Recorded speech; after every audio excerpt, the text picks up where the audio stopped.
bëgg. waaw dëgg la parce que te nag bii nag nekkul première. déedéet nekk dernière. déedéet jagleel la xaaj ay dëgg la. parce que lamb ji tey ñu wax ni tey jii. waaw daf koo taaral ba nga xamante ne ñemeloo xale yi. wallaay dëgg la. mbër bu njëkk amuloo droit wax. déedéet. ban Bécaye dugg ci biir kër mbër yi. waaw dajeeg mbër yi ci mbedd yi. nii yow mi ko doon di toog di def. waaw li nga daan def mu la ko doxal fuuf. sax ba mbër yi naan ñun am suñu chance. waaw mooy 2STV ak Bantam ak Bécaye Mbaye. dëgg la tey jii yow tam suñu doom. waaw bu la ko dénkee yaa ngi koy naysal. jërëjëf nekk xaritu mbër yi. jërëjëf amoo fenn sens interdit. dëgg la donc Bécaye daal oto boobu yàlla na ràpp te yeneen ak yeneen ñëw. mais Moustapha ñun ñii bu ñu ñimee micro Bécaye liggéey na ci lu bari. dëgg la waaw defal ñu formation. nee naa ko yàgg Modou Lo yeneen nuroo oto mu ne ma waaw maa ko dàqale. mais Lamine loolu yëpp sas la ci ñun. waaw ci man ci yow. ci Babacar ci keneen ak keneen. muy nañ ko rafetal rek. dara jombuñu. mën nañ am lu ne ci liggéey bi. waaw yàlla na ko yàlla defal. maa ngi lay kontaanee encore une fois. jaajëf loolu am na solo Franc ngi ci kéew bi su na dàlli ma ngi koy solaat. Émile François Gomis.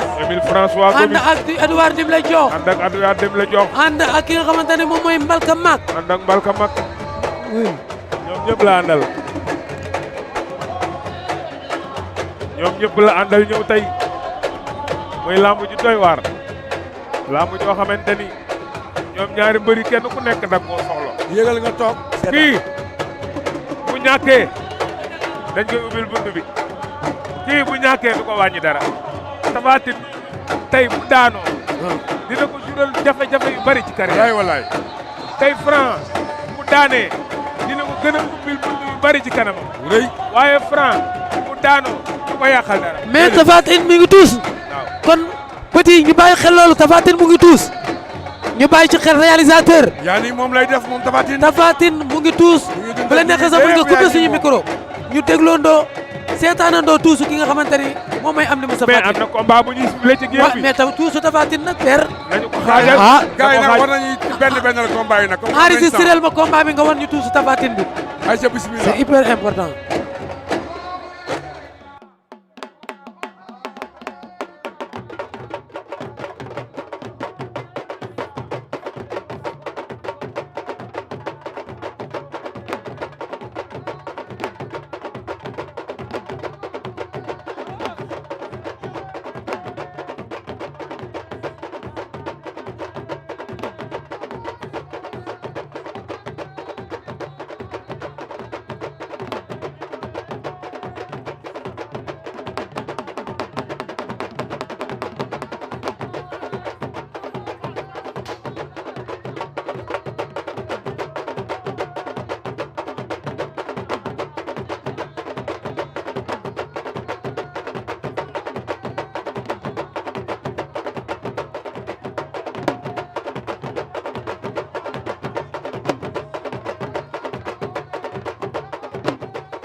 Père Balla ko dóor Père Balla dóor na ci ba gàtt.